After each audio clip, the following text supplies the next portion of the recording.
D'accord. Vous voulez que je dise des choses atroces sur Poutine et ensuite dire « Salut Vladimir, comment ça va? On s'en sort sur cet accord ?» Non, ça ne fonctionne pas comme ça. Je ne suis pas aligné avec Poutine ni avec qui que ce soit. Je suis aligné avec les États-Unis d'Amérique. Et je travaille pour le bien du monde. Je suis aligné avec les intérêts du monde et je veux passer à autre chose. Vous voyez toute la haine qu'il a contre Poutine. C'est difficile pour moi de trouver un accord avec autant de haine. Donc je comprends bien. Mais je peux vous dire que l'autre côté, l'autre partie, ne l'aime pas vraiment non plus. Donc, sur cette question d'alignement, je dois dire que je suis aligné avec les intérêts du monde. Je veux passer à autre chose, je veux régler ce conflit. Je suis aligné avec les intérêts de l'Europe. Je veux voir si on peut réussir cet accord. Vous voulez que je sois dur? Je peux être plus dur que qui que ce soit. Je peux être tellement dur. Mais on n'aura jamais un accord comme ça. Donc voilà comment on avance. Une autre question. Oui, j'aimerais réagir. Pendant 4 ans, les États-Unis d'Amérique ont eu un président qui a organisé des conférences de presse et qui a parlé en des termes durs sur Vladimir Poutine. Et Vladimir Poutine a envahi l'Ukraine et a pris une partie du pays. Le chemin vers la paix et la prospérité consiste à s'engager avec la diplomatie. Nous avons essayé la technique de Biden de taper un petit peu sur son torse et dire que les mots étaient plus importants. Mais ce qui fait des États-Unis un bon pays, c'est que les États-Unis travaillent par voie diplomatique. Voilà ce que fait le président Trump.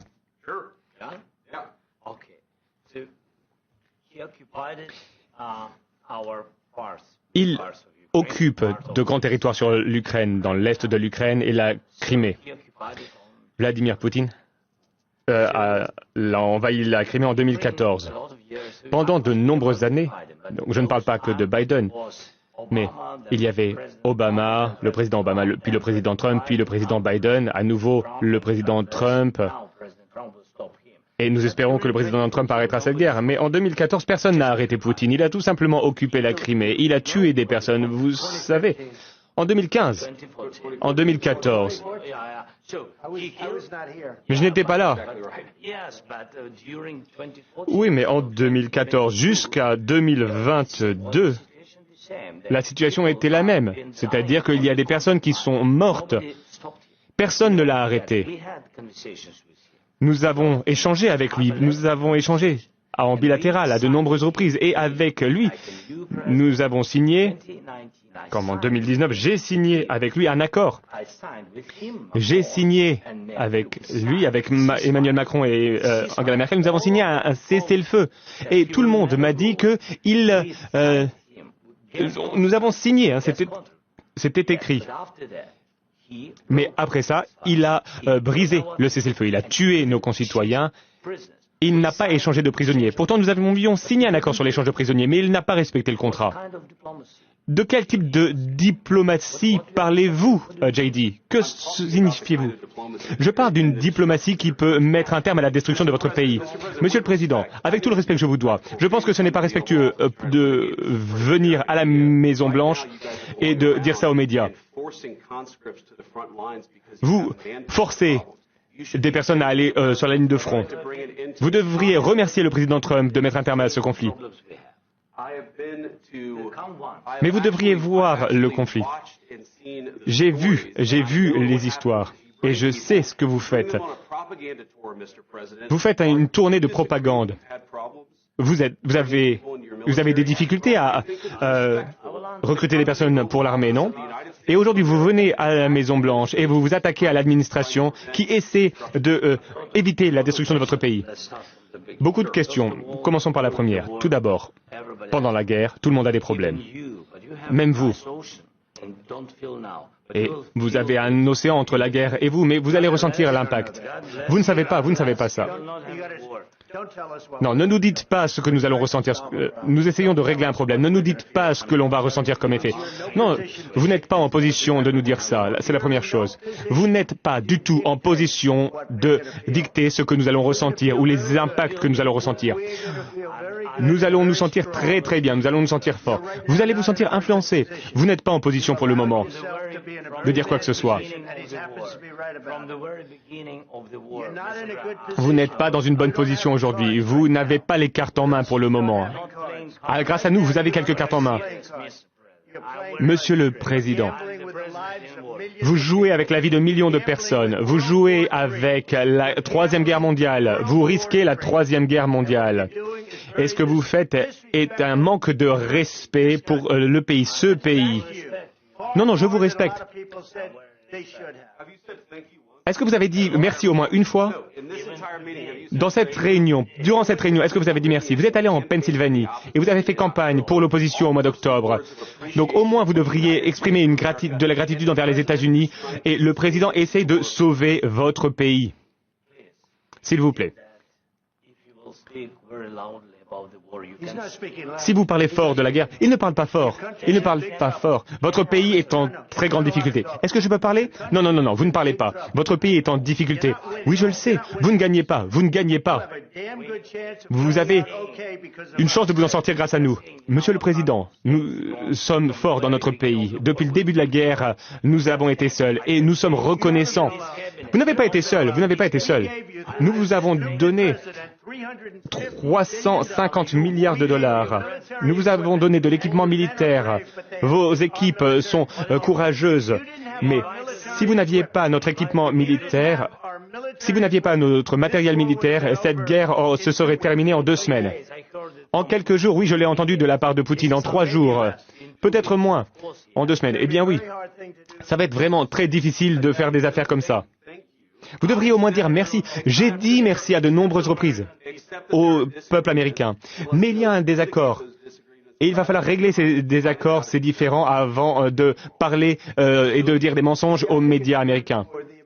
Mais je pense qu'il est bon pour les Américains de voir ce qui se passe. Je pense que c'est très important. C'est pourquoi cet entretien dure aussi longtemps. Vous devez être reconnaissant. Vous n'avez pas les cartes en main. Vos concitoyens meurent, vous manquez de soldats, vous avez de moins en moins de soldats. Ce serait... Et ensuite vous nous dites, oh, je ne veux pas de cessez-le-feu, je ne veux pas de cessez-le-feu. Je veux continuer, je veux faire ci, je veux faire ça. Si vous pouviez avoir un cessez-le-feu aujourd'hui, eh bien il faudrait le prendre afin qu'il y ait plus de morts. Oui, évidemment que nous voulons un terme à la guerre. Mais vous dites que vous ne voulez pas de cessez-le-feu. Moi, je veux un cessez-le-feu. Parce que vous aurez un cessez-le-feu plus vite qu'un accord. Mais demandez l'avis de notre population sur un cessez-le-feu. C'est Biden qui n'est pas très intelligent. C'était avec Obama. Mais c'était votre président. C'était avec Obama qui vous a donné les... moi, je vous ai donné les Javelin pour vous attaquer à ces tanks. Obama vous a donné pratiquement rien. Moi, j'ai donné des missiles. Et vous devez être plus reconnaissant. Parce que je peux vous dire que vous n'avez pas les cartes en main. Avec nous, vous avez des cartes. Mais sans nous, vous n'avez aucune carte en main. L'accord va être difficile à signer. Parce que les attitudes ont changé. Et si la Russie rompt le cessez-le-feu? Qu'allez-vous faire s'il y a une violation de la part de la Russie du cessez-le-feu? Qu'entendez-vous? Elle demande qu'est-ce qui va se passer si la Russie rompt le cessez-le-feu. Oui, ben, et si une bombe vous tombe sur la tête maintenant? Et s'il viole le cessez-le-feu? Ils l'ont violé avec Biden parce qu'il ne le respectait pas. Il me respecte, il respecte Obama. Je vais vous dire une chose, c'est que Poutine a traversé beaucoup de choses avec moi. Il y a eu une fausse chasse aux sorcières où il y avait toute cette histoire sur la Russie, l'influence russe sur mon élection. Il y a eu toutes ces arnaques avec Biden, avec Hillary, avec Adam Schiff. Il a traversé ça avec moi. Il a traversé tout cela. Et nous n'avons pas fini en guerre. Il a traversé tout ça. Il a été accusé de beaucoup de choses, mais il n'avait rien à voir avec tout cela. Nous avons vu l'affaire de Hunter Biden. C'était vraiment terrible tout ce qui s'est passé. Ensuite, on a parlé de l'ordinateur portable de Hunter Biden qui était rempli d'informations par la Russie, etc. Et Vladimir Poutine a été accusé de toutes ces choses alors qu'il n'avait rien fait. Tout ce que je peux dire, c'est ça. Il a peut-être violé des accords avec Obama, avec Bush, avec Biden. Il l'a fait, peut-être pas, je ne sais pas ce qui s'est passé, mais en tout cas, il n'a pas rompu les accords qu'il a signés avec moi. Il veut un accord. Je ne sais pas si c'est possible d'avoir un accord, mais le problème aujourd'hui, c'est que je vous ai autonomisé pour que vous soyez dur. Et je ne pense pas que vous soyez dur sans les États-Unis. Et vos concitoyens sont très courageux. Mais vous devez on doit signer un accord ou alors c'est fini. Et si c'est fini, vous allez voir les conséquences. Je ne pense pas que ce sera de bonnes conséquences pour vous, mais vous devrez continuer à vous battre seul. Mais vous n'avez pas les cartes en main. Mais une fois que nous aurons signé cet accord, vous serez dans une bien meilleure position. Mais vous n'êtes pas du tout reconnaissant. Et ça, ce n'est pas sympathique. Je vais être tout à fait honnête, ce n'est pas sympathique. Très bien, je crois qu'on en a assez vu. Qu'en pensez-vous? Ça va être de la bonne télévision, ça je peux vous le dire. Nous allons voir ce qu'on peut faire. Merci.